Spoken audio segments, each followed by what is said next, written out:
voir un petit peu l'électrolyse, voir un petit peu la corrosion, voir un petit peu dans quel état c'est, parce que souvent on n'a pas trop l'occasion d'aller vérifier là-haut, donc c'est à faire. Donc TD, tout doux, TD.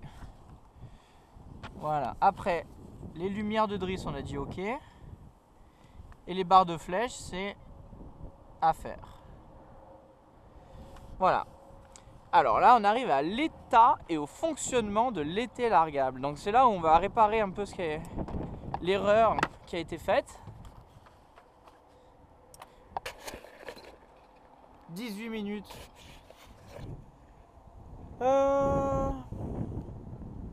18 minutes que faire? Je crois que c'est foutu. Et autant continuer en deux parties. Je pense que c'est le mieux, c'est de faire ça, de continuer en deux parties. Et puis ça coupera quand ça coupera, tant pis. Voilà, désolé. C'est toujours compliqué cette GoPro, arrivée à 2 Go, elle fait des caprices, elle coupe d'un coup sans prévenir. Et après elle relance une vidéo. Donc là, on a un été largable qui est souqué. Va savoir pourquoi. Donc on enlève la manille. Hop. Là ça a l'air d'être une sécurité.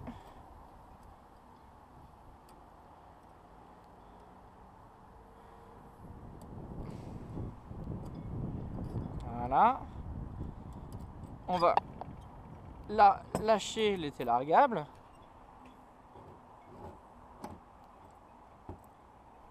On voit là-haut que ça n'a pas trop l'air d'être trop grave. Là on va lâcher à mort pour le faire passer comme ça. Voilà.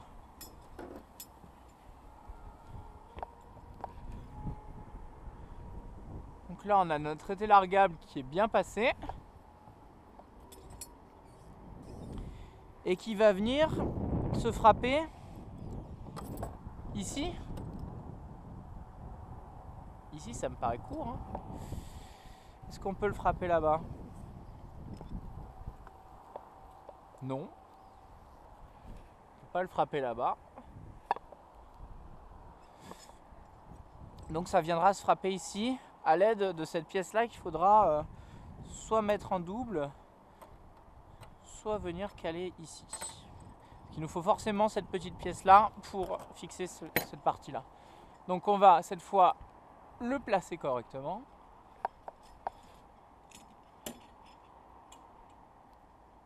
Voilà.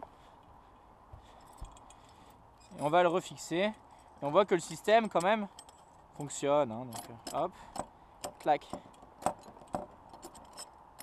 Clac, là on tourne.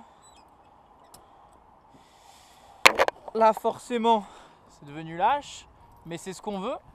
Parce qu'un été largable quand il n'est pas à poste, il faut surtout pas qu'il soit en tension. Parce que s'il est en tension, c'est comme les filières, il va détendre l'été principal. Et du coup, vous allez naviguer avec un été tout flappy, trop lâche. Et ça va être dangereux pour votre mât et pour votre gréement. Donc c'est important à vérifier. On va refaire les choses bien. Donc c'était tac.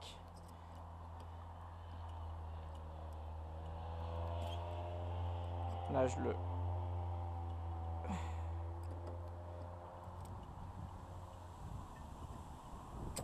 Hop.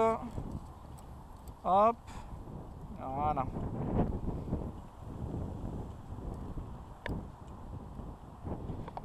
Alors le vent se lève, j'espère que ça va pas vous déranger plus que ça. Voilà. Donc là on a un été largable qui est utilisable. Maintenant, il faudra absolument vérifier les haubans. Voir s'il n'y a pas eu des dégâts à cause de ce qu'on a vu.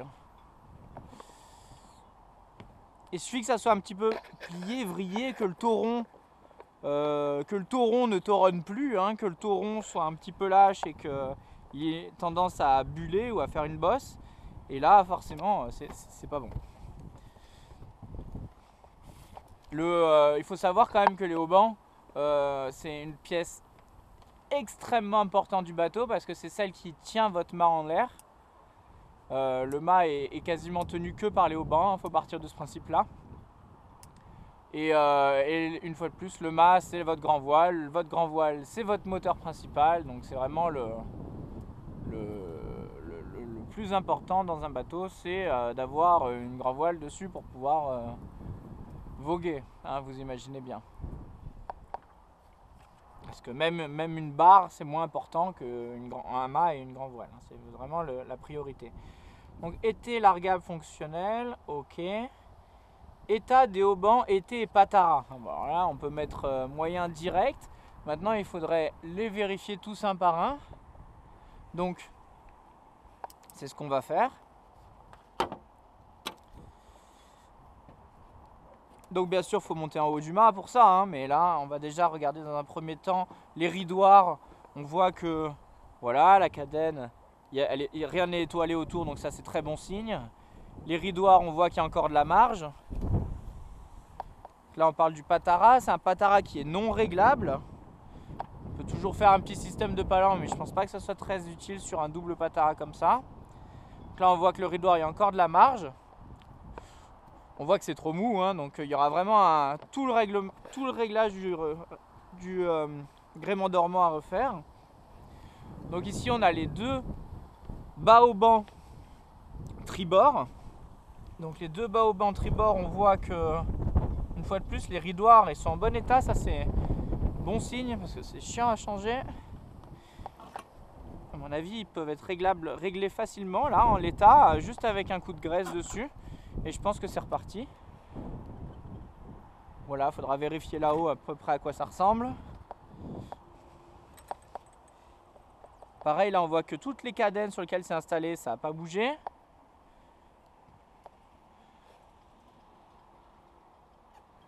Voilà, qu'il y a un petit méli-mélo dans le haubans. Ici, on voit que ça a été remis au Sika, donc c'est qu'il y a dû avoir un problème et qu'il y a dû avoir une réparation. La réparation m'a l'air bien faite. C'est étanche et c'est pas étoilé, donc ça veut dire qu'ils n'y sont pas allés comme des bourrins. Donc là, ça me paraît pas mal. On va regarder les galopans maintenant. Là, c'est déjà des plus grosses pièces. Hein. Les galopans, c'est les haubans qui partent de l'extérieur du bateau, enfin du point le plus large au bateau et qui vont quasiment en tête de mât, hein, qui passent par les barres de flèche et qui vont quasiment en tête de mât. Ça, c'est les principales, hein, vous voyez qu'ils sont plus épais. Donc ça, pareil, hein, pendant la montée au mât, bien vérifier centimètre par centimètre tout le hauban une bonne fois pour toutes, histoire d'être serein. Alors là, à mon avis, ça n'a pas été réparé. Je ne sais pas pourquoi ça a été mis, mais c'est pas une réparation parce que là, il faut faire de la soudure si c'est cassé. On va me changer la pièce. On peut voir là hein, que l'axe là, c'est pas top. Hein. Ce serait bien de le recentrer et voyez, recentrer un peu le tout. Pendant le réglage du gréement dormant, il faudra chauffer cette pièce, la marteler un petit peu pour la redresser. Et remettre comme il faut la goupille parce que là on voit que ça tire que là-dessus et que ça sert quasiment à rien. Donc c'est mal équilibré. Je vais regarder d'ailleurs sur les autres. On voit ici aussi un petit peu. Ah, et partout, hein, partout. Hein. Donc ça a l'air d'être un peu un défaut commun. Est-ce que c'est important? Moi je dirais que si on en est à enlever forcément, il va falloir tout enlever pour faire le réglage. Donc pendant le réglage, ça serait bien de le faire. Et puis après c'est bon. Voilà, et il nous reste l'été à l'avant. L'été à l'avant, bien sûr, il y a l'enrouleur dessus, donc on ne peut pas voir grand-chose. On va essayer de mettre la tête par là pour voir à peu près à quoi ça ressemble là en bas. Bien sûr, là, il y a l'encre.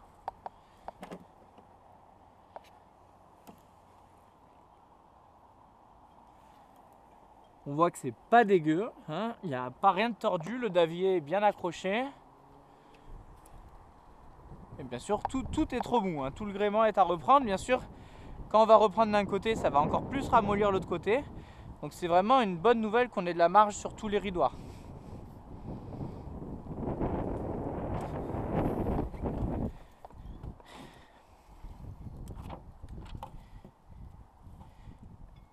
Auban, été, Patara, on a tout fait. État. Moi, de ce que j'ai vu, c'était quand même plutôt bon dans l'ensemble. J'ai pas l'impression qu'il y ait besoin d'en changer en urgence. Maintenant, il faut évidemment monter au mât avant de se prononcer. Donc, je vais mettre TD. Et derrière, je vais écrire... Comment on appelle ça, du coup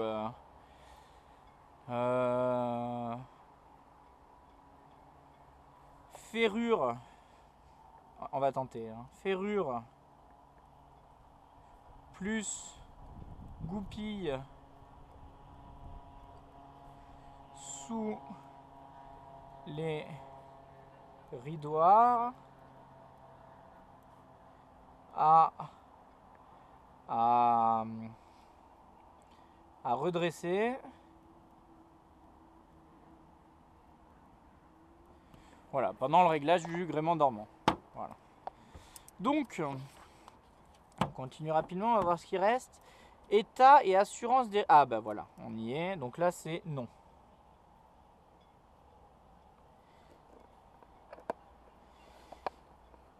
Conformité du réglage du mât, ne se prononce pas, hein, j'ai envie de dire. Conformité, réglage du mât. Hein, moi, j'ai pas les capacités de me prononcer là-dessus. État de la protection des points de ragage. Bon, bah, il n'y en a pas. Donc, je pense que la protection des points de ragage, c'est ce que vous avez vu sur Saori et ce qu'on voit sur beaucoup de voiliers. C'est les espèces de gros tubes blancs en PVC qui se trouvent ici, pour protéger des goupilles, etc. Là, vous voyez que c'est un système qui est quand même... je ne sais pas si c'est plus chiant à changer, mais en tout cas, on voit qu'il n'y a pas de goupilles. Il n'y a que les boulons, les contre-boulons.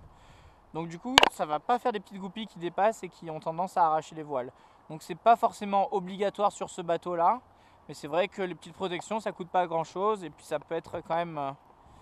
ça peut protéger vos voiles. Tout dépend bien sûr de l'état de la voile que vous avez envie de protéger. Hop, donc je regarde, 30, allez on arrête. Normalement on devrait avoir 2 belles vidéos. Donc je vous dis à tout à l'heure, on va continuer tout ça dans la joie et la bonne humeur. Allez, bye bye, ciao ciao.